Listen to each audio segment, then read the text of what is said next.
Alright guys, we have the details for the Thanksgiving banner, and I want to say that I was about like, what, 80% right? I was pretty much on the money there. I want to say that I did guess Kama being on there, but I also don't remember if I actually said she was on there. But we have Kama joining the Apocrypha cast, and you can see her back there. You can see Kiara weaseling her way in the back, and then you can also see that Abigail is, trying to get in on there as well. This is quite an interesting banner for them to drop because Kama and Kiara, I think, are the main pulls for this banner. Now, that's coming from someone, like me, who has been whining and complaining that we have not got Archer Jean in, a fat minute. Like, it kept feeling like it was being delayed until it was pretty obvious, at least for me, that it was going to be the Thanksgiving banner. But realistically, for me especially, I'm going to be going for, the Archer Jean GSSR, and I'm going to try to spend the rest of my Saint Courts trying to get Scotty so I can actually use some of my quick units, because, what's the point in having all these quick guys like MHX Ultra if I can't use them? But if you're going to be summoning on this banner, I think these two are the main pulls, because it's like Kama has not aged a day in this game. She just somehow is staying at the same power level she was when she released. If anything, the other assassins we have in the game are doing their best to catch up to where she's at. I mean, King Hassan just got a buff recently over on JP where I'm like, okay, this guy is getting up to where Kama is at. Not that people are surpassing her, they're just like, look at all these guys, right? Like, Hassan is starting to get to the point where it's like, okay, like, all right, now he's starting to get like real buffs, but they just built Kama right here just too good. Like, she was just too good on her release that it's like, yeah, MHX, I'll always say, is like really strong. They buffed everything about her. I think having a Saber / Saber Face power mod, very, very strong having both of those.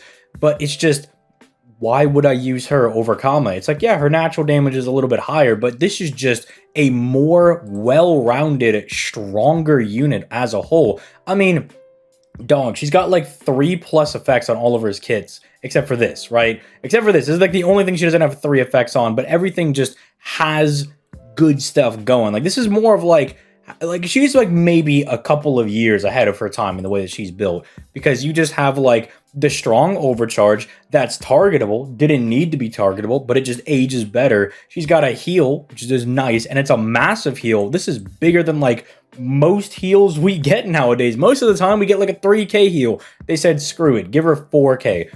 Give her, let's go over here, a 50% battery, right? Which just is already like infinitely better than everything else these other guys were rocking. Couldn't even come close. And then they were like, oh, but on top of that, we're going to drop like just class advantage against alter egos for some reason. Like, I understand story-wise because, her and Kiara were having beef and she's supposed to be an alter ego, but for some reason this translates into her just also being one of the better ways to deal with alter egos. Then she has this ability to charm on her NP, but that's an 80% chance. You might not get that. Let's just tack on an additional like minus 40% charm resist on the enemy. The 40% is really notable because, usually some servants might have like, her own, where they might have magic resistance, 20% debuff resistance. That would get around like, 20% of that. Let's just overclock it a little bit. And then just give her crit damage, right? Doesn't even need this. It seems negligible, but it's like, on top of the fact that Scotty is running around and you're just making everybody crit real hard on their quick cards, she was like, yeah, but I'm not getting enough crits. I need to do buster crits as well. Ridiculous. A guts that doesn't wear out. It's one time. Yeah, it lasts an instance. There's no clock on this thing. You can get this, and commonly I've found in my many extensive uses of Kama, commonly you will find that your guts will still be around when the skill comes back. So she just has an extra guts ready to go. And then she also just gets like a 30% attack buff that's also going to multiply into a quick buff on her NP that stacks. Like, it's just crazy. This unit was like built so well ahead of their time that even now, they're just good. I don't think Kama will really ever be bad. It's like the Space Ishtar syndrome, where like, they're just built too good that if power creep starts to get them just by numbers, all they have to do is be like, oh, Kama's like, 43k right here is kind of not as good anymore. let's just give her an NP buff, right? Like, let's just buff her NP so she gets the higher damage scaling, and maybe, I don't know, we throw like an extra attack buff or something in there, or God forbid we give her a power mod. Because dude, look at this. You've got 10 hits on it. You know how much refund you get off this? It's ridiculous, right? She's absolutely crazy, but it's not like Kiara over here is any worse. They tidied up her kit a little bit. And even now to this day, you'll have people that'll be like, oh, well, if you're going to use Kiara, you know, you got to get her higher than NP1, just parroting arguments that they've heard since year 2. That is no longer true. Let me tell you, as someone that has Kiara on the NA version at NP1 and Kiara at NP3 on JP, the damage is noticeable, but they're both clearing just as effectively. It's just one might win 1 to 2 turns earlier, but same diff, like, you still get the same use out of them. The only thing that the NP1 Kiara might not be able to do is farm. But yeah, if you have an NP2 or higher Kiara, guess what? You have a sleeper farmer that you have just not been using, right? I know that I rag on alter egos sometimes, and it's like, oh, well, they're not, like, they can be a little problematic for farming if it's a weird mixed class node, but normally the nodes are just going to be like all riders, all assassins, all casters, right? It's very rarely going to be like caster and sabers, right? So you should be fine on some of those. It's just something to keep note of and be like, okay, if I see some weird node, I got to keep track of that. But very similarly to Kama, like, I don't really think Kiara will ever be bad. All of her skills, again, are just so strong. And this is, I love this when they do this on NPs. When you have Pierce Invul and Pierce Defense, that's one thing. When it's built into your NP, it's just caked right on there. You just smack it on there. To every time you fire your NP, you're always piercing everything. Like, the only thing this doesn't get around is Solemn Defense. It's ridiculous. It's so crazy. But then on top of that, you know, you got the heal and everything as well. We should, like, you know, we're talking about the Kama 4K. This is 5K, right? This is insane, you know, which is aging so well because the one thing Castoria doesn't do for you is heal you, right? You could bring Proto Merlin, but we don't have her quite yet. And even then, you might still want to bring double Castoria for certain setups, right? But she's still self-sufficient, takes care of herself. And then just look at these buffs, man. Look at this, dude. She's gonna, like, neuter somebody's, like, debuff resistance. And then after she does that, wham, smack 30% arch down on them with a 50% battery. Why not? Why not also just give her a 50% battery? Ridiculous. Her damage gets up to, like, a respectable level, and she's just insta-firing her NP. Ridiculous. Then over here, it's like, oh, you don't have enough damage? All right, lower everybody's defense by 30% for 3 turns. That's usually like a 20% defense down when it's AoE like this. But they were like, nah, you know what? Screw it. Put 30% on there.